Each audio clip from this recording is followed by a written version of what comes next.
और उन्होंने बार बार एक ही बार को दो तीन बातों को ज्यादा जोर दिया। एक तो उन्होंने कहा कि विरोधी दल भ्रम फैला रहे हैं, मुसलमानों के बीच डर फैला रहे हैं। ये हमने फैलाया हुआ डर नहीं है। जब देश के मुसलमान को लगा कि देश में बीजेपी में 240 संसदों में एक भी मुसलमान सांसद नहीं है, हमारे लिए जगह नहीं है, तो वो डरने लगा। जब आपने कब्रिस्तान की बात की, आपने शमशान घाट की बात की, तो वो डरने लगा। जब गोधरा हुआ, जब मुजफ्फरनगर हुआ, जब दिल्ली हुआ, जब हरियाणा मेवात में दंगे हुए, तो देश का मुसलमान डरने लगा। और फिर क्या कहा गृह मंत्री साहब ने? आज गृह मंत्री साहब ने कहा कि 2013 का बिल अगर नहीं आता, यूपीए नहीं लेकर आती, तो आज इस बिल की जरूरत नहीं थी। क्यों बिल लाए? क्योंकि आपको पता चल गया कि देश का मुसलमान हमारा साथ नहीं दे रहा। हमने हथकंडे अपना लिए, हमने आरएसएस की नीति अपना ली, हमने डंडा अपना लिया, दंगे हो गए, लेकिन मुसलमान हमारे साथ आने के लिए तैयार नहीं है।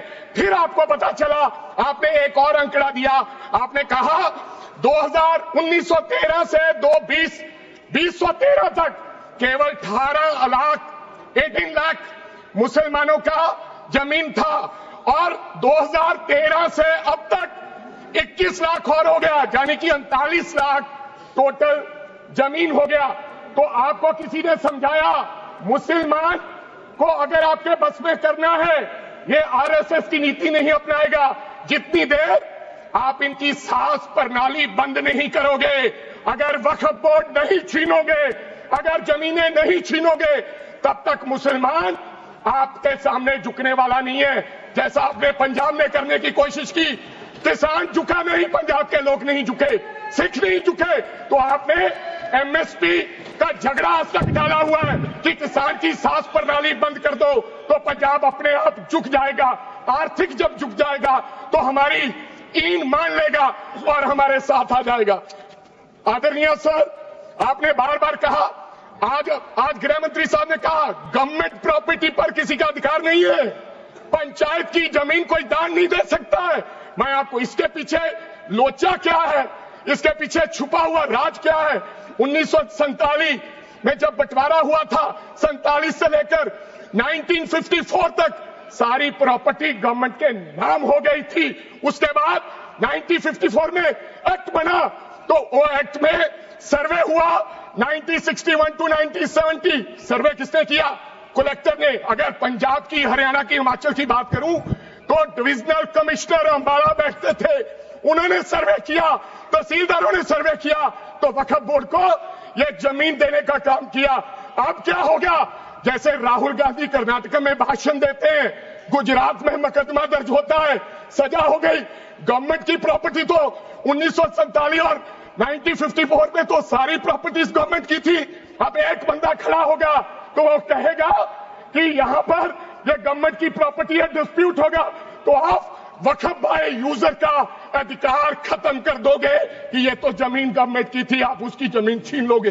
फिर आपने कहा लिमिटेशन एक्ट की बात कर रहे हैं आप, और किसी धार्मिक स्थानों पर तो लिमिटेशन एक्ट लागू नहीं होता, इनके ऊपर क्यों? आप जानबूझकर इनको अपनी लात के नीचे से दबाना चाहते हो, इनकी छाती पर चढ़ना चाहते हो, जानबूझ के मुसलमान को मारना चाहते हो, जानबूझ के इस देश में मिनॉरिटीज को खत्म करना चाहते हो। इसको एक्सपांस करना, जानबूझ के मारना चाहते हैं मुसलमान को, होगा, फिर और लोगों पे होगा। और लास्ट आपने कहा प्रैक्टिसिंग मुस्लिम, एक आपने और कंडीशन लगा दी लास्ट कि 5 साल प्रैक्टिस मुस्लिम होना चाहिए, वो दान दे सकता है।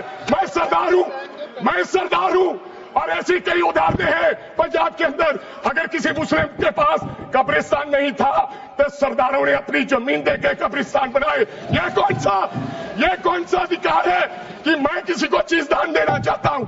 और इसको कौन बताएगा? रिजू साहब ये बताएंगे कि ये प्रैक्टिसिंग मुस्लिम है या नहीं है? यह सरासर अन्याय है।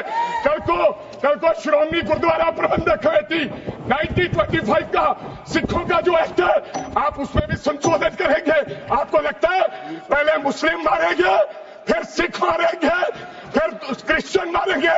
ये आपकी सोच है, और मैं बिल का विरोध। पंजाब से लोकसभा के एमपी अमरिंदर सिंह राजा ने जो स्पीच दी, बहुत ही ऐतिहासिक स्पीच थी, और मैं ये भी बता दूं कि अमरिंदर सिंह राजा जो कि एक सरदार जी है, और ऐसा भी कहा जा रहा है कि वो एक ऐसे सरदार है जो कि असरदार है। अमरिंदर सिंह राजा जब से मेंबर ऑफ पार्लियामेंट बने हैं लोकसभा के पंजाब से, तब से अमरिंदर सिंह राजा आवाज उठाते आए। उन्होंने कंगना रनौत जी को भी आड़े हाथे लिया था। वैसे ही अमरिंदर सिंह राजा ने यहाँ पे वक्फ बोर्ड बिल पे जो उनका विरोध है वो दर्ज कराया, और उन्होंने ये कहा कि हम सरदार है, और हम सरदारों ने बहुत बार जब मुसलमानों को पंजाब में जमीनों की कमी थी तब सरदारों ने उन्हें जमीन डोनेट की, मतलब मुसलमानों को जमीन डोनेट की। ये कांग्रेस के सांसद अमरिंदर सिंह राजा जी का कहना था। अमरिंदर सिंह राजा जी बहुत ही कद्दावर नेता है कांग्रेस के, और वो बहुत टाइम से कांग्रेस के साथ जुड़े हुए हैं, और वो एमपी भी बन के आए, और वो एमएलए भी रह चुके हैं कांग्रेस के पंजाब से।